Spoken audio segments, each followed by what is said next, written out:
Well, it says we have an excellent connection. Well, I figured out what was wrong with it, and I wish they'd stop this crap. They updated the computer. You know, it's downloading updates and it was causing everything to seize up and go crazy. Nothing more aggravating to have them do that. I wish they quit monkeying around. Anyway, back to the project I'm working on here. The original thought was to come here and place my stencils on and paint it red. But that didn't pan out. There's the Dr. Pepper stencil that's going to go on over here, and the 23 that's going to go on this side, and my numbers that are going to go down here, kind of splitting the flap like I did on my on my P47. However, I'm not satisfied with how the base is. I'm going to be trying to fly this next year at the Nats. This will replace my Junar, which this is the exact same numbers as my original Junar with a different dress on it. Same airplane, different dress. Here we got some more of these stupid things popping up. Anyway, so I'm going over the whole airplane. I put the glued the canopy on, and I just put the fillets in. They seem to probably getting close. They're pretty close to being able to smooth out. So I'm going to take my 320 paper. This paint job on this is going to be super slick. Anybody ever saw my Monado? I'm going to do the same detailing and paint job that I did on my Monado on this one. So the paint scheme is going to change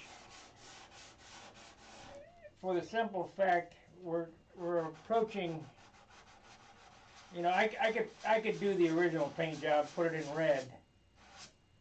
That's just more weight. So what I'm going to, you know, a color change is more weight. So what I'm going to do is give this whole thing a good sand out. Get all the open bays and all the cap strips sanded. And anywhere there's a blemish, I'm going to shoot one light coat of white on it. Still going to be a Dr. Pepper airplane.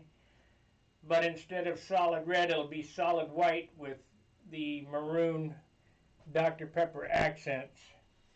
So we went reverse this time. So, whatever. The same thing basically that happened to my my high roller. It was going to be two-tone, but it started picking up weight, and I painted over John's. I said to John, well, it's time to rethink the paint job.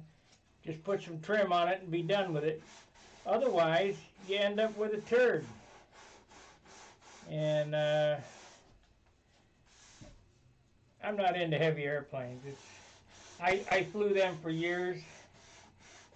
They don't fly as well as light airplanes. Airplane this size, as long as it's sub 60, you're in a good area. But if you can make it, you know, 55, 56, 57 ounces, that's even better.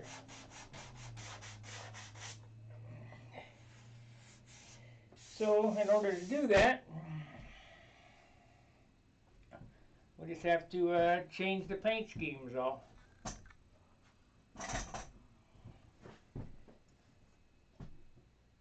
Current viewers is 2, playbacks is 5. I don't understand that at all. At least I figured out why the computer was going crazy. It was downloading Windows updates. They need to stop that shit. So in order to keep this line, let me see. I'll get a little alcohol on my finger and see how it works. What is this?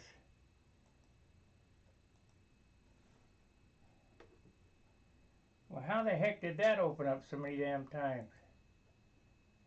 Close windows. There we go. I don't understand what caused that. Opened up the... It's opening up the calculator. Why?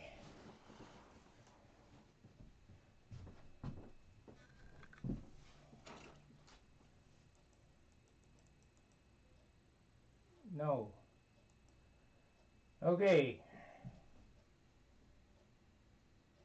I guess these lines dragging across that cord caused the calculator to open up. Ridiculous.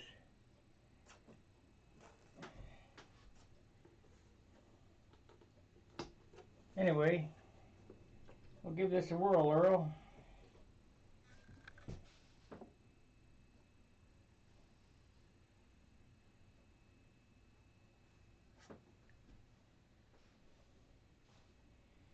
A little alcohol on your finger and smooth it out. Of course, we have to come back and sand it anyway, but you definitely try to get it as close as possible.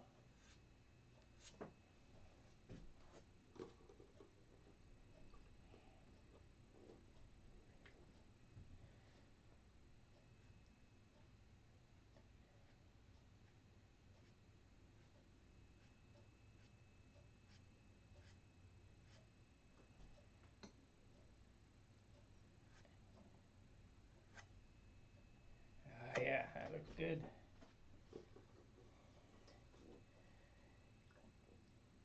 The only thing I hate about open cockpit is when you paint it, you have to make sure you close off. Why is that doing that?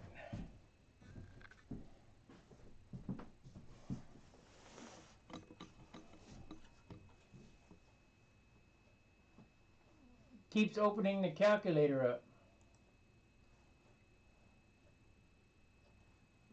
And let's see here. It's just after that update too. Close out of this. Close window.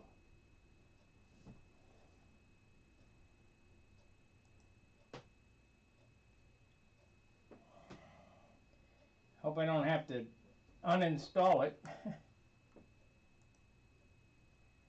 But I will if necessary. Okay.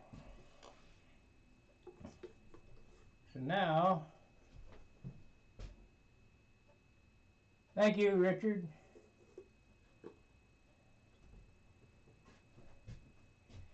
I don't know if you heard the monologue, but I'm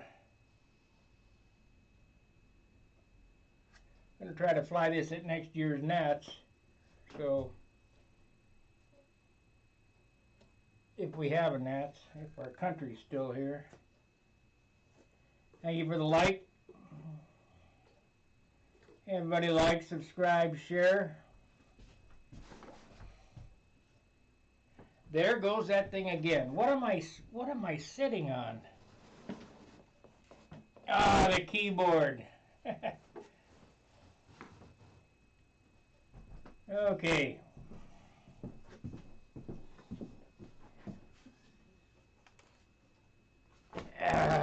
We got it now. All right.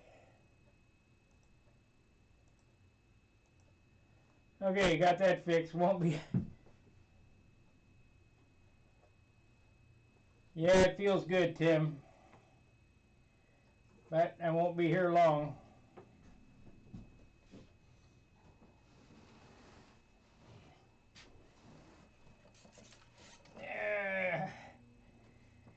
Gotta make some money.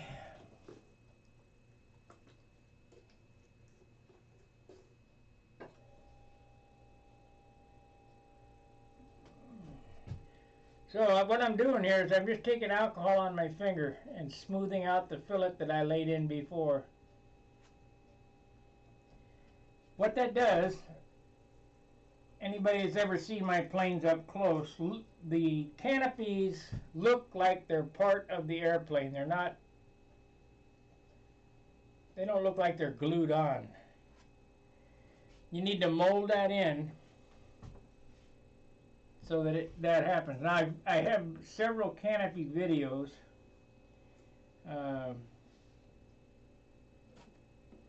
on installation of the canopy. It's kind of a tricky process. You don't do it very often. If you build 2 airplanes a year, you do it twice a year. So you got 10 minutes a year doing it.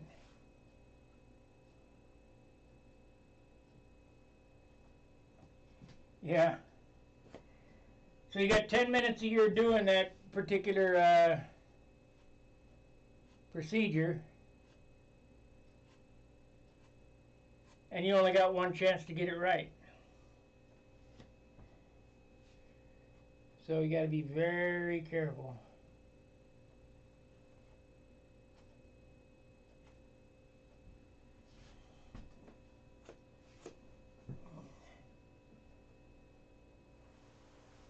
Thank you, Jack. It's coming. It's a work in progress.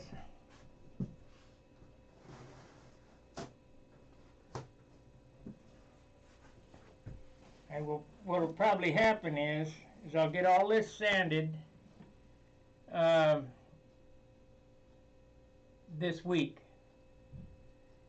and when I take it home this weekend, next Friday at lunchtime I'll take it to work, and next Friday at lunchtime I'll spray it during my lunchtime, because I got 45 minutes lunchtime, unless it's raining, and then it'll blush, so I won't do it then. But I do have some retarder. Is there any specific question you guys have and would like me to cover?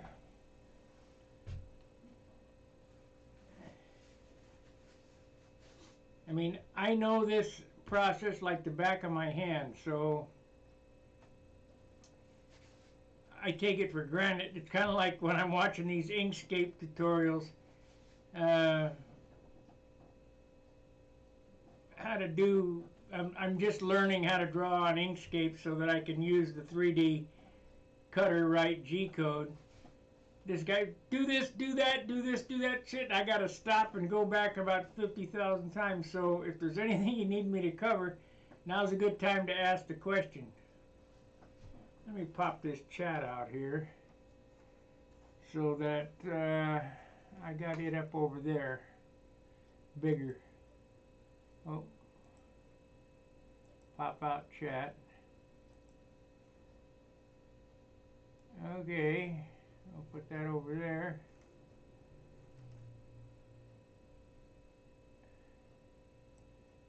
And make this a little bigger. My eyes are getting bad. I can't see shit. Okay, let's try to make this. Current viewers, chat rate 18, 7.6, 3 likes. All right. Any questions? Please ask me some questions so I can cover something on this short video.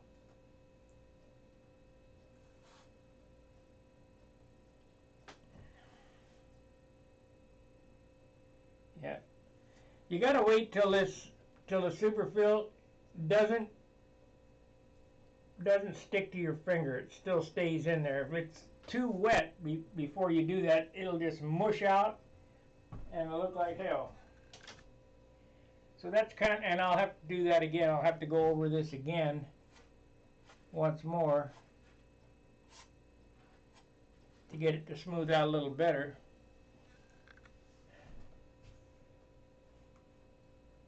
Let's see here. Come on.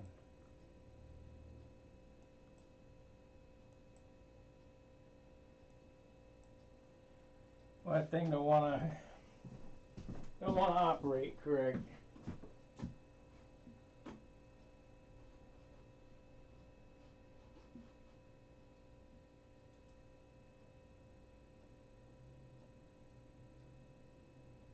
Huh. There we go. I always epoxy the blind nuts in. If you rely on CA, it won't stick. I mean, you're trying to glue metal to wood, so it's best to use epoxy. And the trick to do that is put the nut in, or put the screw in the nut till it's flush. Then epoxy it in there, let the epoxy dry, then run the screw in, and then run the screw back out. You can add a little Vaseline to the head of the screw so it won't seize up in there. But normally there's not any need for that. But, you know, if you want to be safe, Vaseline on the threads to keep it from gluing into the threads of the blind nut. Thanks for the question, Eddie. Anybody else got any questions like that?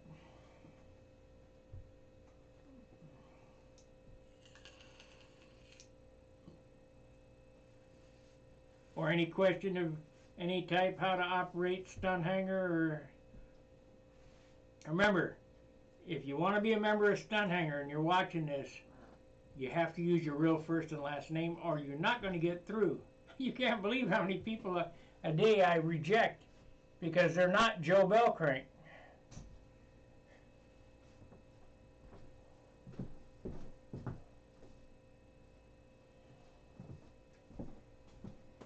I'm looking for a PA 61 or 65. If anybody has one of those out there that would like to sell it. I have my Supermarine airplane from, I think it was 2006. I flew that at the Nats. And I ended up, when I bought all those 75s, I ended up selling the 65s and the 61s. But that airplane's made for a 65 or 71, and I really don't want to hack the nose up. So anybody out there got a 61 or 65 for sale, send me a private message on the forum, and we'll work something out. I'd sure like to get it. I just bought a 85 millimeter handle and a 7-ounce carbon fiber tank from our brother Kaz across the way, 15,600 yen. And it's on a slow boat from China. They're rowing it over here, so I should have it in a week or two. Boy, we really dropped the viewers there. I guess you guys are tired of my talk.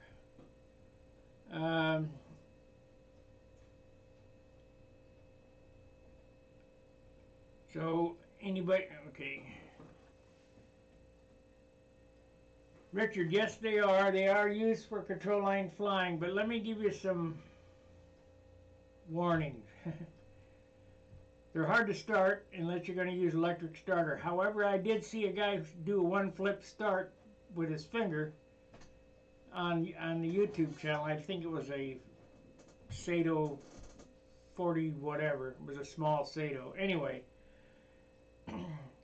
the 4-stroke tends to be about 2 ounces heavier. And back in the day of the Fox 35, the reason why those airplanes turned so good is they didn't have all that weight in the nose. Perfect example. I got a bunch of motors. I got motors in Dayton. I got motors here. But here's a V61 Super Tiger, and here's a Merco 61. Now, the port timings are the same. The cases are the same. I mean, it's very close. They're interchangeable. Now, Merco is just a tad shorter, like a 1/16 of an inch shorter. Well, let's check the weight.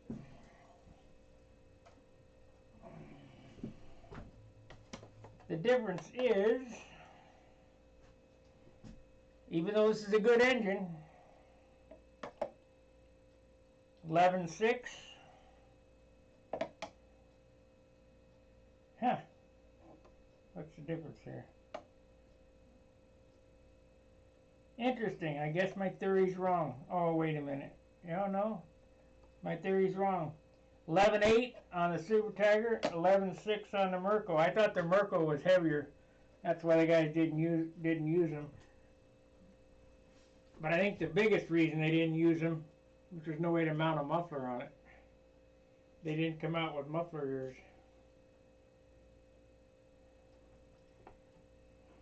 But they're good engines.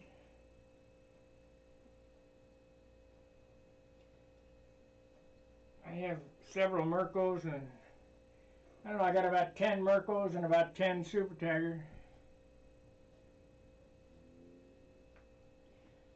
This is something that I buy whenever I go to a swap meet, and there happens to be extras, it's okay. Richard, what you want to get, are you flying control line now, Richard? Are you using small airplanes, 35 size or 60 size?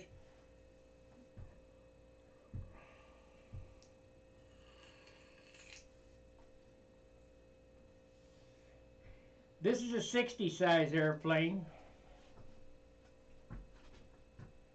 and this is a 40 size airplane.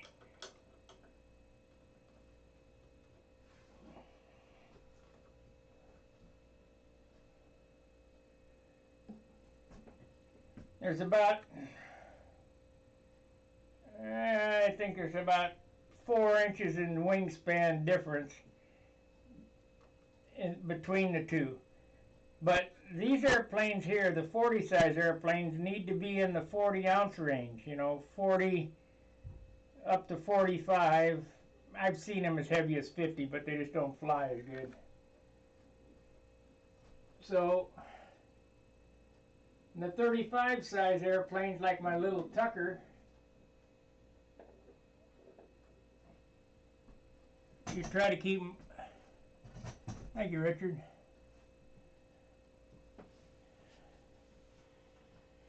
Okay, very rich. Well, thank you for that's a beauty, yeah. The original Tucker is 52, and this is 60 inch, so 8 inches on the wingspan. Let me answer Richard's question here on rich running engines. The port timing is different for control line stunt engines. They try to keep the exhaust port low so that it's producing its most power at the low end of the spectrum. And you can run them rich, fast, but you have to de-pitch the propeller. And that's what the tuned pipe motors do. I have tuned piped engines as well. Here, this is a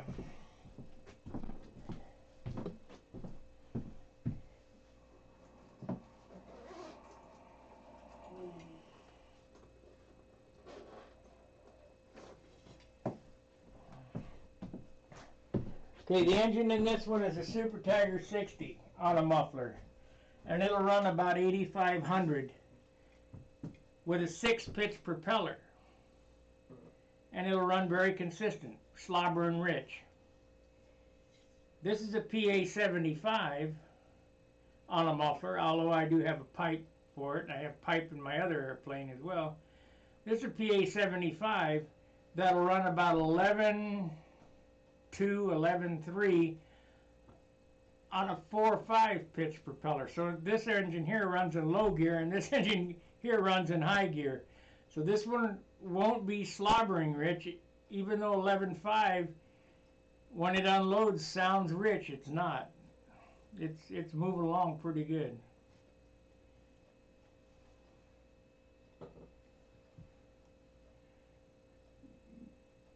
Thank you, Charles.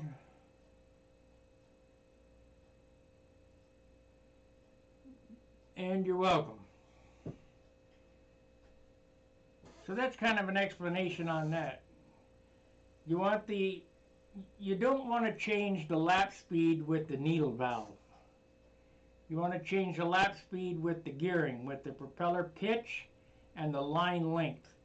So let's say that this engine here runs 8,500 consistent, just all the way through the pattern, 8,500. You don't hear it braking or whatever. I try not to have my 2.4 brake, but you know, just a consistent 4-stroke. So I'm running a 6-pitch prop, and that's where it pulls the best under load. So now I have to adjust the lap speed by line length. These airplanes here tend to run best with a 6-pitch prop, 8,500, 64-foot long line length gives you a 5.2 to a 5.3 lap speed. But let's say I want to slow it down a little bit more. Well, I still have some line length I can go. I can slow it down a few tenths by going up to 66 foot. That'll slow it down to 5.7. The only guy I know that flies that slow that's any good at it is Mike McHenry, and you know, the airplanes are just, I don't know how they make it, but he gets them. I've seen him slow as 6-second laps. Gives you a lot of time.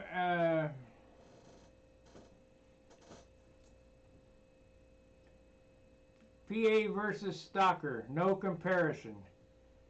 Stocker engines, I believe, are a plain front bearing engine that runs low port timing, just like a Super Tiger 60. The PA is a dual ball bearing, higher RPM, higher output. I'm not sure, but I've heard figures that this puts out 3 horsepower or something to that effect. I don't know on the horsepower, but the stocker engine uses a high pitch propeller, 7-pitch, where they're low compression. They use, those stocker motors are set up for no nitro, whereas the PAs are set up, or no wait, I got it backwards. Stockers are high compression, no nitro, and these are low compression, high nitro. And nitro gives you the advantage.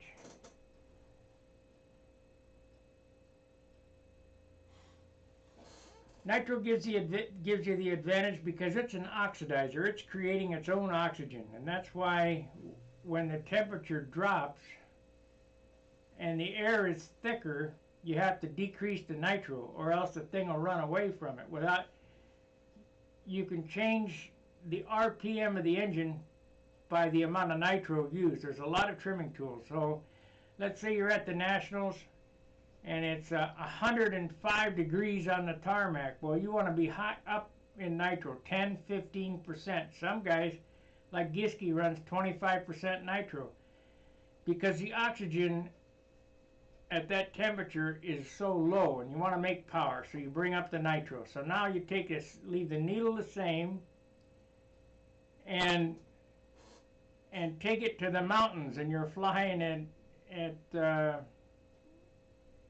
you know, not the mountains, but you know, a different area of the country, and you're flying in a cooler temperature. Well, if you leave the same amount of nitro in it, that airplane's going to do a 4-second lap. So you choke the nitro back to 5% or 7%. So you're adjusting the engine run by the amount of nitro in it. Because like I say, nitro is its own oxidizer. Makes its own oxygen. And the more nitro, that's why a top fuel car,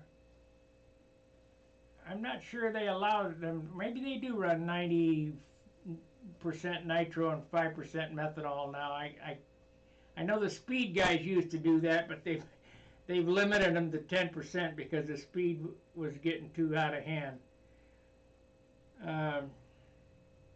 So that's that in the tuning area. Hotter temperatures, more nitro. Lower temperatures, less nitro. Higher altitude, I'm not sure whether, yeah, higher altitude, I'd probably choke back on the nitro there too. Or maybe, no, I'd go the other way. Higher altitude, you have to add more nitro. I'll have to think about that for a while. because, you know, basically when we're flying in the Midwest, this is all on the same plane. Doesn't matter where I go. If you go to Michigan, it's pretty close to the same elevation. If you go to the Nats, it's the same elevation. If I go over here to Booter Park, it's the same elevation. You know, it's pretty close. The only thing you have to worry about is the temperature. So if the temperature goes up, add nitro, and if it goes down, take the nitro away to keep the engine running the same. Now Randy sells some snake oil that you add 1 ounce per gallon. That's this Marble Mystery snake oil shit, Aero-1 fuel supplement. It says finest oil additive you can buy. Of course it is, as Randy sold it.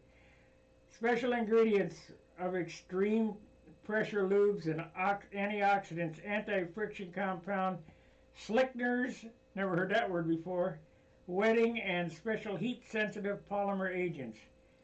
So it says use 1 to 2 ounces to treat 1 gallon of fuel. I add 1 ounce.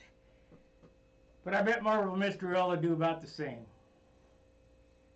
This is about $1 million a gallon for this stuff. Ridiculous.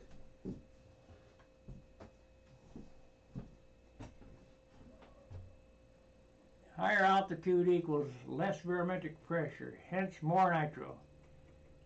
There we go. That sounds about right. Higher altitude, more nitro. You need to make some power as you go up. I just know if it gets colder, you better cut back on the nitro. It'll run away from you.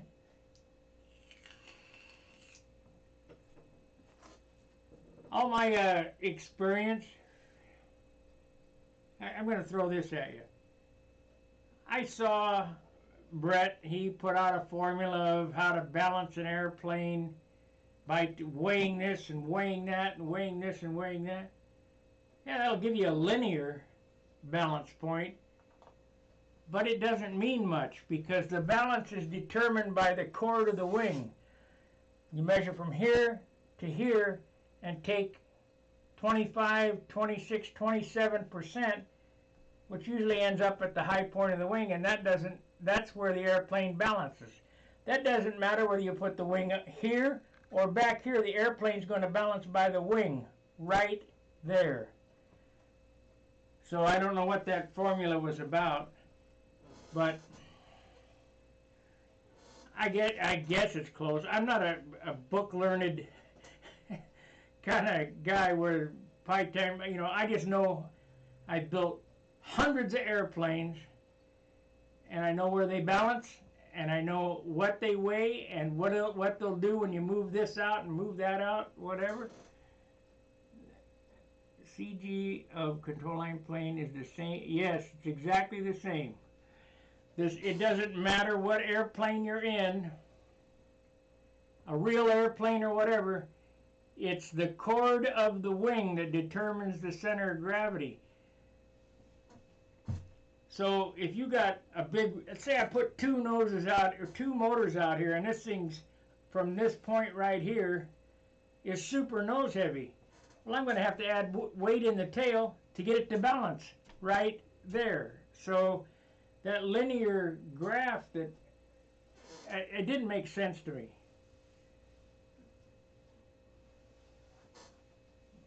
I mean, pike times radius square and add all these sub-components up together. Yeah, like I say, that'll give you a linear balance of where the line, where the parts are going to balance in the linear. But let's say I put the wing up here. Well, it's still got a balance right there. It doesn't matter. Or I put it way back there. It's still got a balance right there in that portion of the wing. So I didn't understand that. But hence I'm not a NASA space scientist either. I'm just a dumb old mechanic. So I don't have the good explanations. And that's why I don't try to type those explanations. I'll explain them here on the computer, my thoughts, the way that I know how it works. Whether it's the correct way or not, I'll guarantee you when you're done, it balances right there. Doesn't matter. So that means the bell crank is also mounted at the CG. Well, there has been numerous discussions about bell crank mounting location.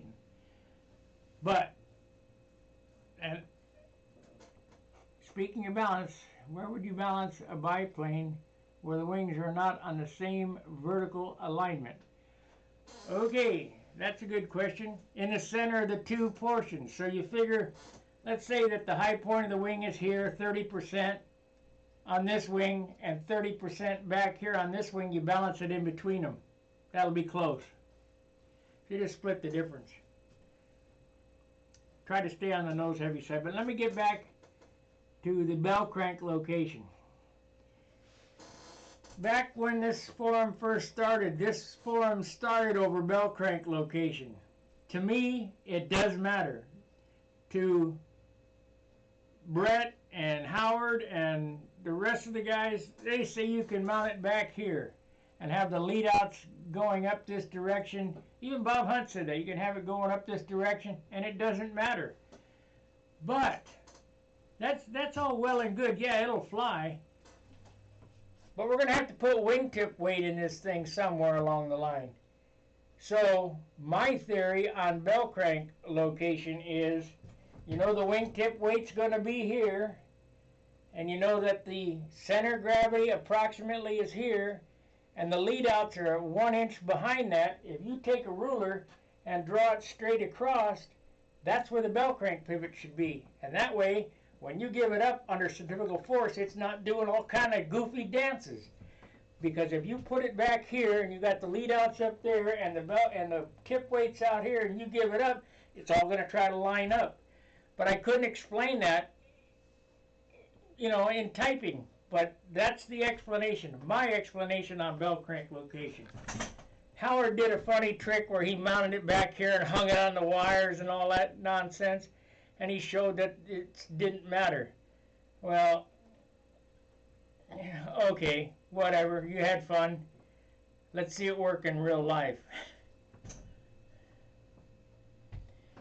So, when you're plotting bell crank location, for me, the tip weight box is here. You know that the center of gravity is here. You I take my long ruler.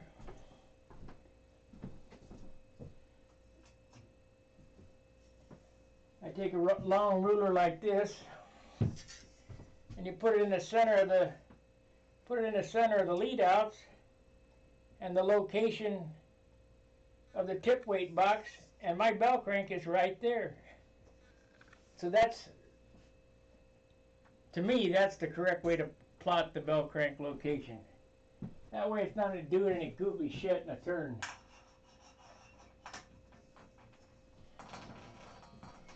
And it will, under high acceleration, high G loads, do some goofy crap.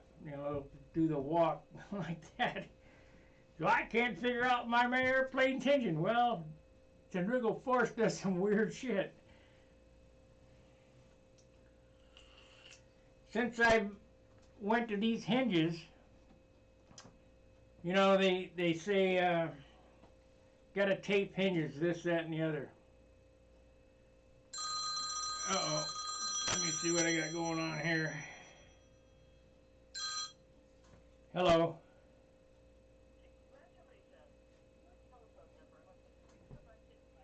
Hotel to receive a complimentary stay in Mexico. Oh boy! For further details, I want a complimentary stay in Mexico. Yay! God. Anyway. Let me see, where was I? Anybody got an idea where I was?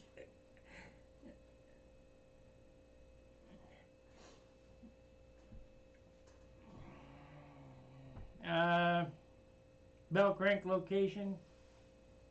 I was moving on to something. Oh, hinges. If you watch some of my hinging videos, the elevator and stabilizer is done in a knuckle, pocket hinge like that.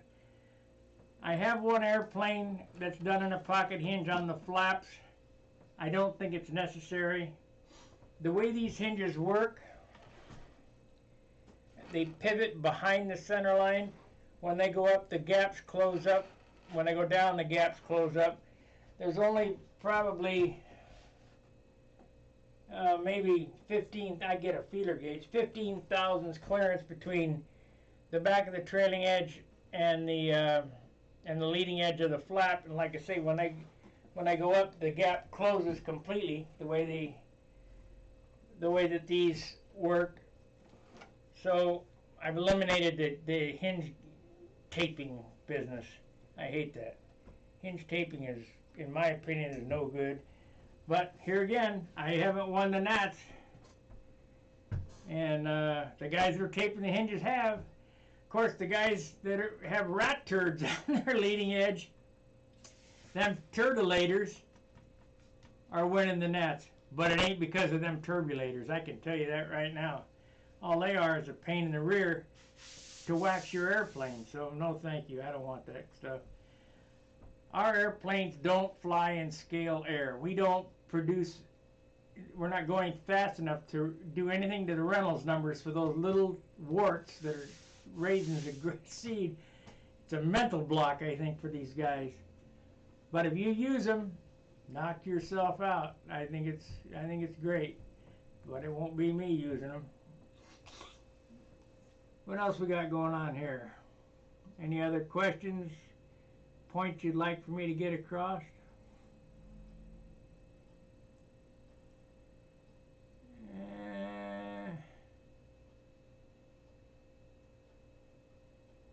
Let's see. Do we still have Super Chat in there or not?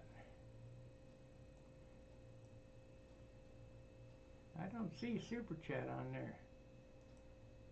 Let me look here on my YouTube side.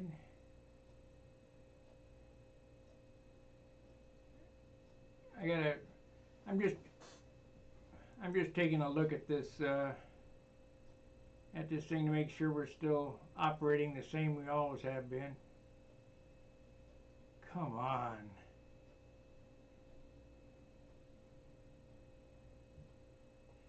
Yep, we still got Super Chat. All right. If you can throw a Super Chat, that helps. Helps me take care of Charles. This operation is quite costly to run, believe it or not.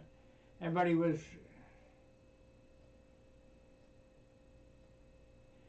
Yes, this is the Dr. Pepper Tucker.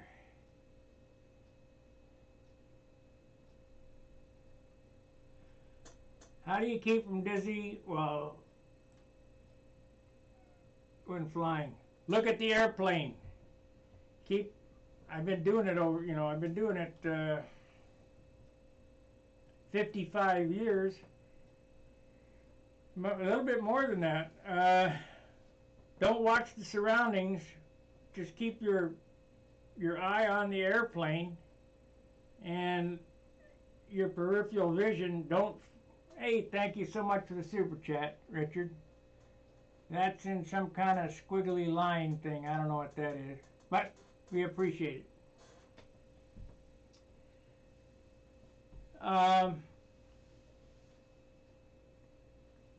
Keep your eyes focused on the airplane. There we go, RC Fred. I understand that one. Thank you very much. Super Chats always help. Like I said, I just sent Charles money for his hosting of the show, and it just goes away like it's nothing. Anyway, fix your eyes on the airplane.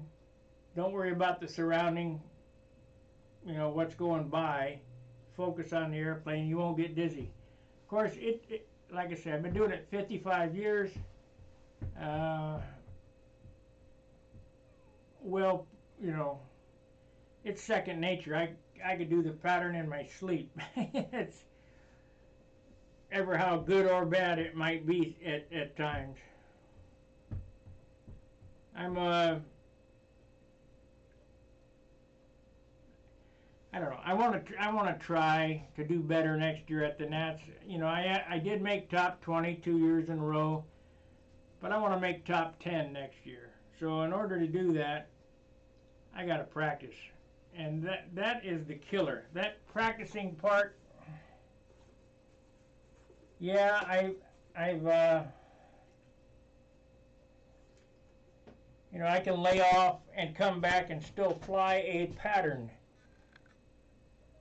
But in order to fly a good pattern, you got to practice. And my situation with work and all,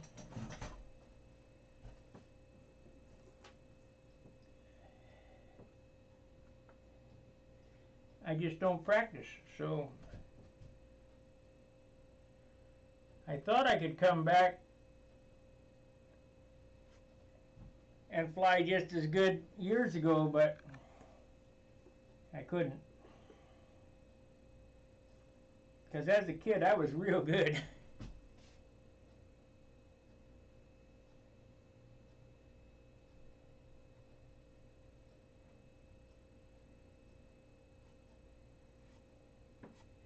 The guys that couldn't beat me years ago now beat me regularly.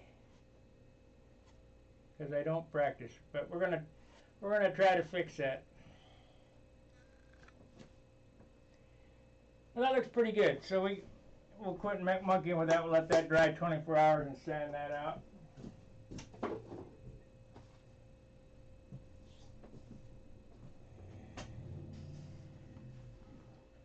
Let's get a weight on it.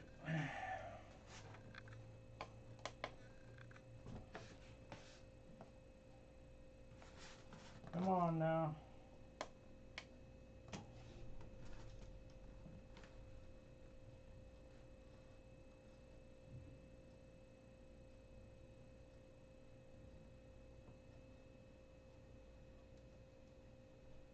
$53.5.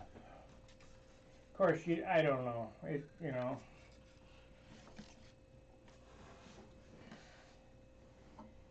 I only got about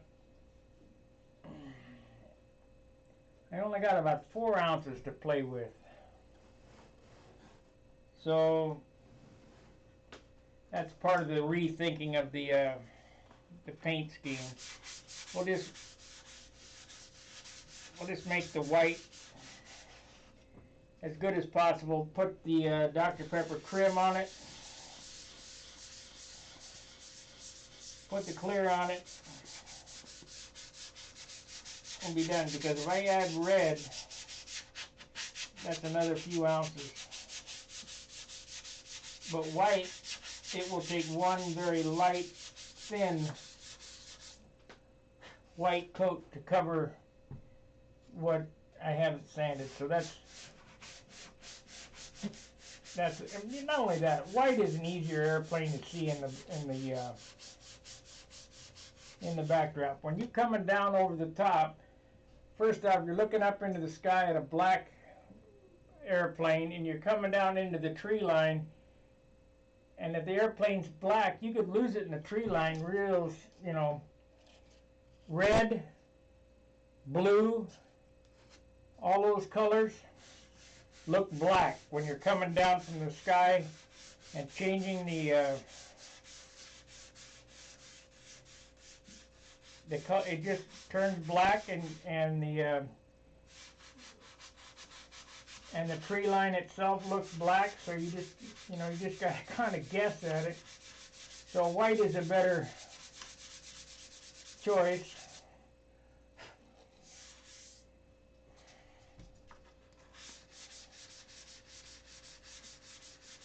Of course, I got that light fuel tank coming from this, so I'll knock another ounce off of this total weight. So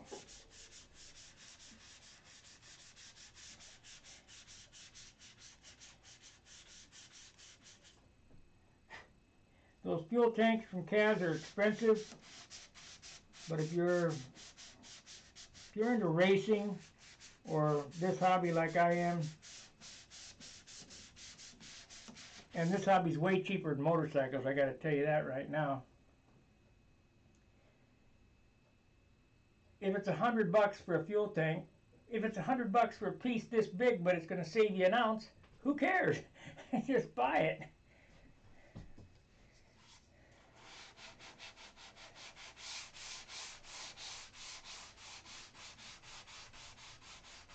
In motorcycles, horsepower costs. In airplanes, weight costs. So these spinners that were made in John's basement are lighter than a Randy Smith spinner. Very good, very nice looking. They're lighter. That's all I can say, lighter. But they're not as light as a Medusa. The Medusa is 7 grams.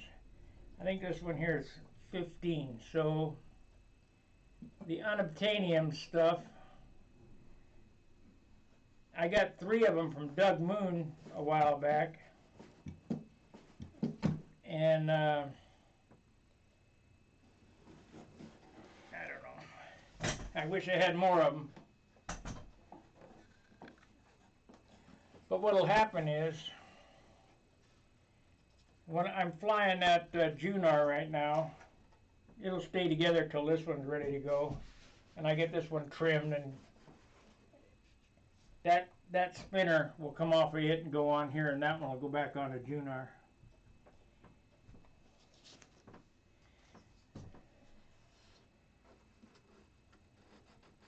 You gotta always keep a spare airplane. Like when I loaned Charles that Junar, you know, just was a spare. But had I have flown that, I might have made the cut, because that airplane flies itself.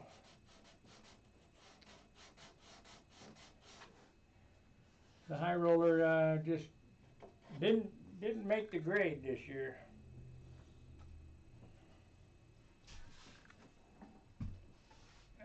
Let's turn it over.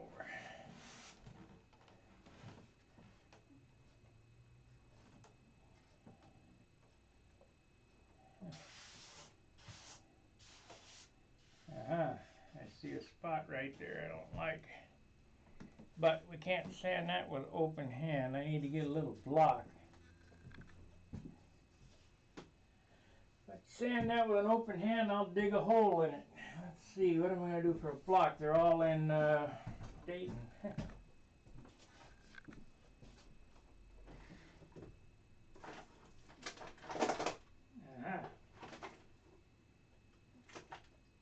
I got a couple.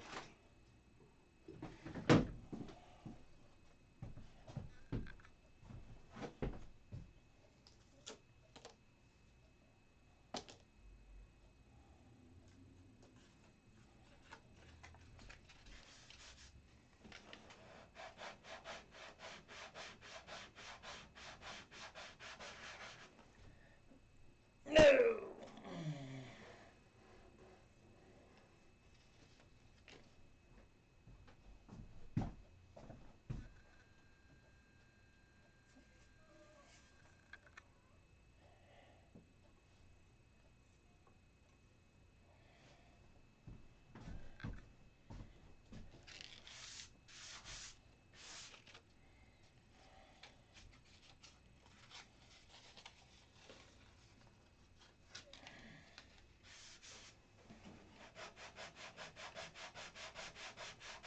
So this is basically why I was changing direction on the paint scheme, because there were some spots in here that I just wasn't really happy with.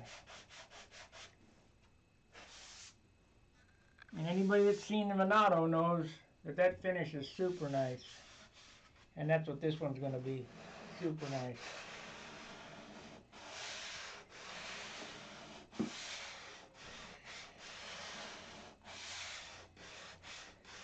That airplane only weighs 59 ounces, I think. It's got a, I should have took it to the Nats this year, but I wouldn't have made the cut. Doesn't fly as good as the Junar. But I would have had a better chance to win the Concourse Trophy with it.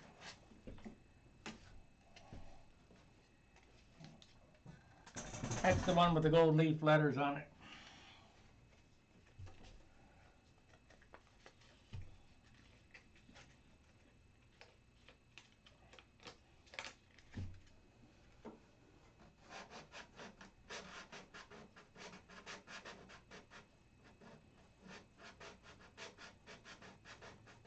So I'll just sit and tinker on this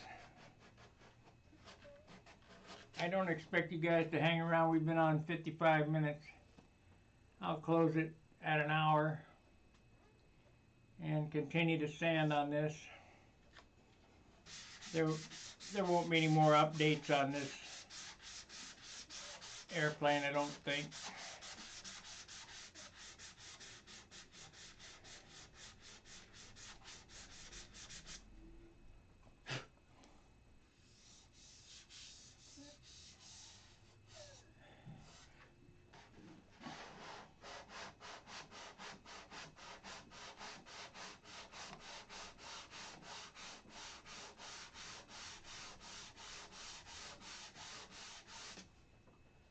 I'm sanding with 320. At this stage, you don't want to sand it with anything coarser than 320. You might want to go down to 400, maybe 600. 320 seems to work for me. You know, you thin it out good enough. I paint them with one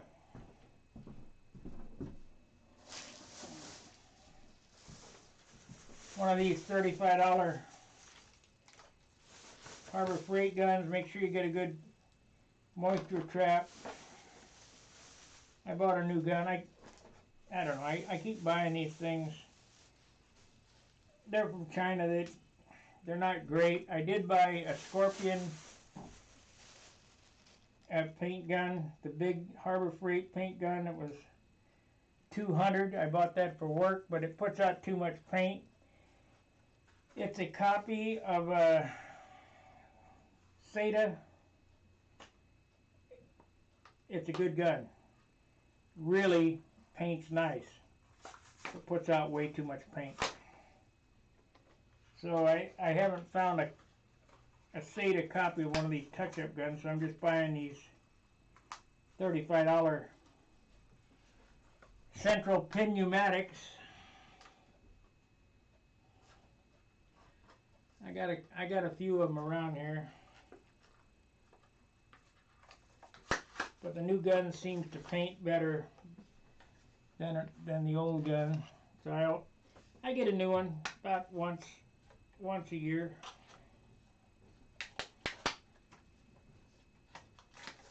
If you're going to do a lot of painting or whatever, it depends on how good you want your model to come out.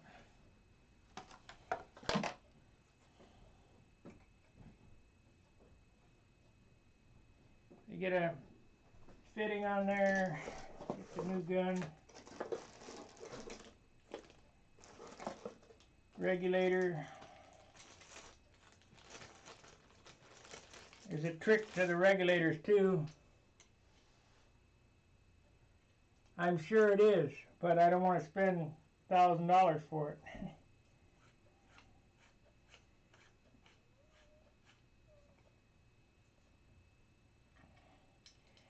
The trick to keeping these, the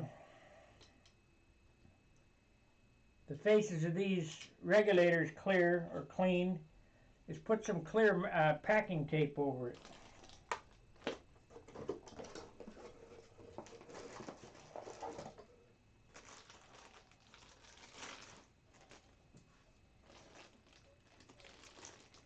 The tip size on these are .08. They mix the paint up really nicely.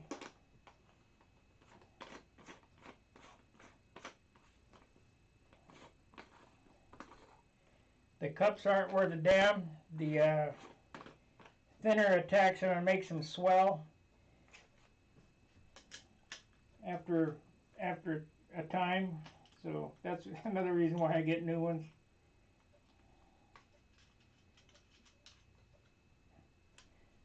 So that's the setup right there.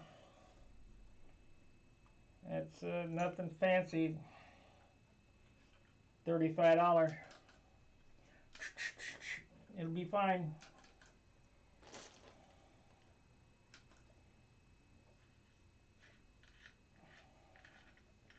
Make sure you take it apart and clean it real good before you use it, because they usually come with Chinese funk inside them.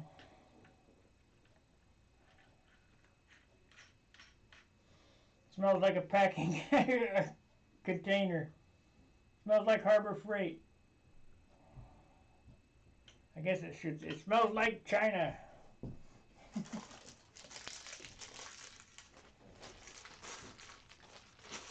So we got that.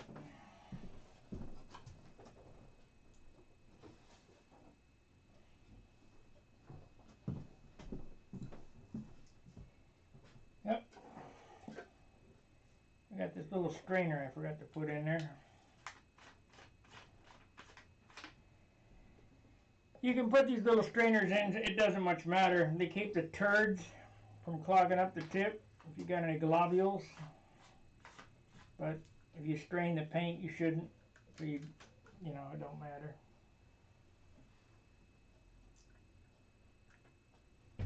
So that's what this will get painted with. I got my Byron Barker paint stand.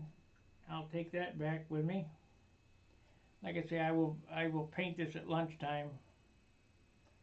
Right there in my bay in the shop. They paint urethane in there.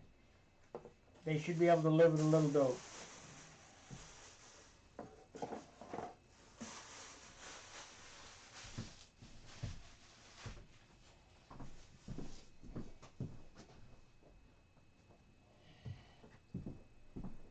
I sure miss Jerry.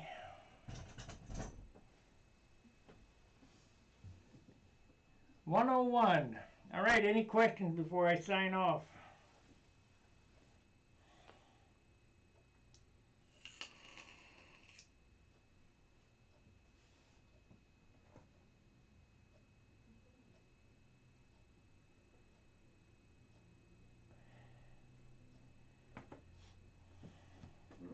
This airplane will get painted with 2 of these full.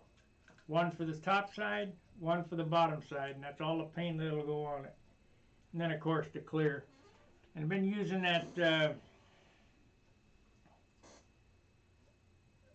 no shrink Wix Butyric clear, which is crystal clear. And it is crystal clear like water, not like Brodak brown clear. So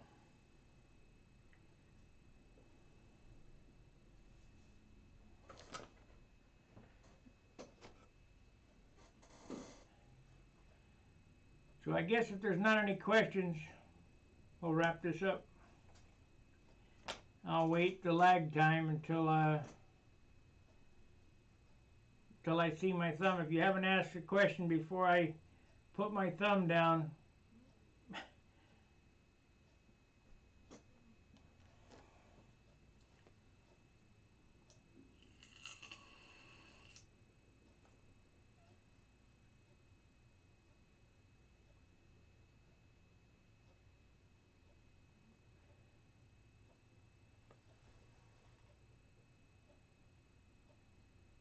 yeah, it was going to be red with white letters, but now it's going to be white with red letters, and it'll have the swooshes on it in Dr. Pepper colors. And I think I'm going to resize the Dr. Pepper logo. Seeing as that I'm doing it in absolute reverse of what I was going to do. See, I was going to do the back half of the airplane white, and the front half of the airplane red, and that'd be put on and revealed in a swoosh like that. But I'm going to stay away from the red. I think I'm going to make this Dr. Pepper decal that big. It's going to be the whole size of the wing, instead of a small one like this. So maybe it was a good thing that I waited, because this is rather small. We'll go ahead and make it that big around, from the wingtip to the center of the wing around. And I'll probably make the 23 bigger for the inside. And I think I'll leave these the same. My small AMA number, and we'll put a 23 on the back of the fuselage. And if I can figure out, yeah, well, this plane in the back, The story behind this, let me move this so I don't break it. I've shown it several times on the forum, but I'll show it to you.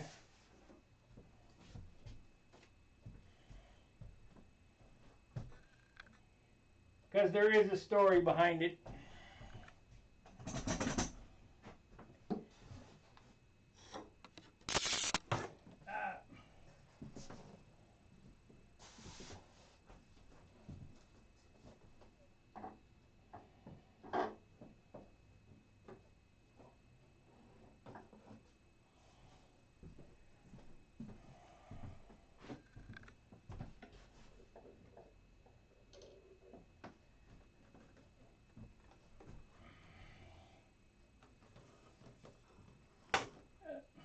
Damn light.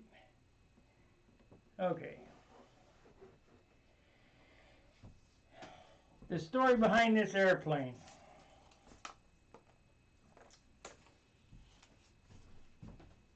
My dad owned a hobby shop in West Covina. And my dad flew airplanes in the 40s.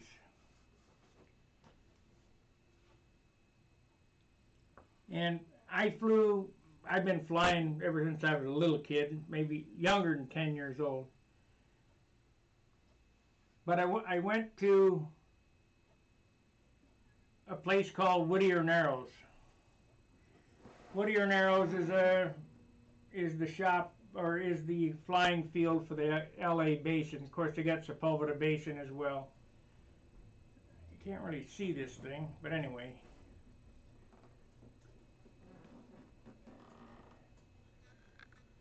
Couple of guys there, Tom Warden and Bill Noyes. Now, Bill Noyes watches this channel, and he looks at Stunt Hangar as well, but he doesn't participate.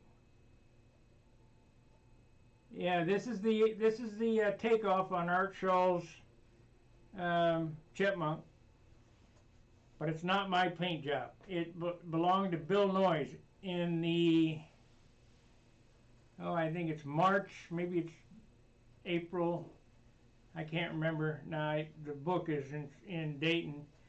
1971 model airplane news. Tom Warden had a picture of this. Was it 71 or 70? 71, I think. Anyway, in 1969, and how I know it was 69, we were sitting on our back patio listening to Vin Scully announce the Dodgers and the Giants at Candlestick Park. And they broke in and they said, one small step for man, one giant leap for mankind. So it was 1969. That weekend, my dad had a contest in the Ole's parking lot at his hobby shop. And Tom Warden brought this airplane. Now, this airplane is a copy of the Monado. And the Monado is a copy of Norm Whittle's Playboy. Tom Warden bought Norm's Playboy to take it apart to see how it was made. He designed the Monado. He built a green one and a purple one. Tom Lay was going to star in a movie. I can't remember the name of the movie. I have the history around here somewhere. And Tom built this airplane, but he liked this airplane. I mean, this airplane still exists somewhere, but it was super heavy anyway. And Tom Lay wanted to fly this airplane in the movie. Tom said, "You can use it, but you're not flying it." So they designed the trophy trainer. It was painted exactly the same, and that's what Tom Lay flew in the movie. But this was done by Tom Warden. It's an exact same thing as a Monado, only it's a D-tube wing. The Monado was an I-beam wing, exactly like the Playboy. And this is the airplane that really cemented my journey in stunt.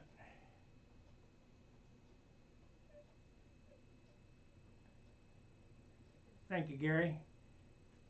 This is the airplane that cemented my journey in stunt. I liked the look of this airplane so much that I had to build. This is probably the 10th one I've built in my life. Maybe more. I think this is the 10th one. And they've all looked exactly the same. And they all got to be better and better. Now the original airplane had a 1-inch longer nose moment. And Tom said that it flew like a Lord Lincoln. And I can tell you why, too. Because there's no elevators on this stupid thing. They're so small. The core of these elevators are so small, it's ridiculous. But that's how they did it back in the 60s and 70s. I think we only got about 2 3/4. There's not much there. There's not much stabilizer there either. Boy, this thing's dusty. This has a George Aldrich Super Tiger 46 in it. A GMA 46. Runs good, underpowered, I think. It weighs 40... Oh, we got a scale right here. Let's see exactly what it weighs.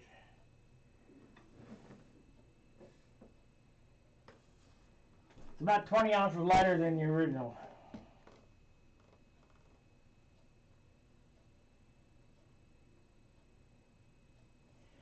It weighs 47 ounces. The original, I think, was over 60.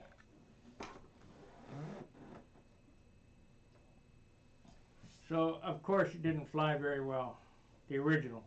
This one flies all right, but not as good as my Tucker. So, that's why I'm campaigning the Tucker for a classic. Now I have to build a new one of those because I broke the fuselage. I don't know if you guys saw that or not. I glued it together, but it still got a crack in it. I'll fly it for a season as is, and if it lasts that season, I'll repair it. And I can repair just about any airplane so you can't tell it was damaged. That'd be a nice thing to have the logo fill the whole wing. Yep, we're gonna do that. We're gonna fill the whole wing.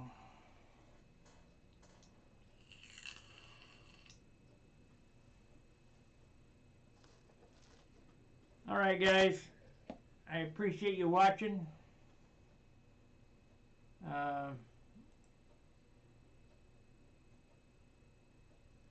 I don't know that I'll be on tomorrow or not. What do we got there? You're more than welcome, Richard. But like I say, and let me tell you a little bit more about this airplane. One other thing before I cut off. Tom was so meticulous. His pilot had bloodshot eyes. He took a 1-hair paintbrush, 1 hair, and drew the lines in the pilot's eyes. I didn't get that extreme. I mean, I got a pilot in there, but we're not going to go too crazy. The paint job on this is slightly different. I have gold leaf letters. He had gold decals. I have a USA back there. He had a blue stripe with stars, or a red stripe with stars on his. But I just put USA back there, and that's close enough. But the numbers on this are exactly as the second one, second version. The first version in the 71 model airplane news, the nose was too long. So, cut 1 inch off of it. Anyway, thanks for watching. Like, subscribe, share. Thank you very much for the super chat. It always helps. Probably be on tomorrow, but we'll see you again. Fair winds, tight lines. See ya.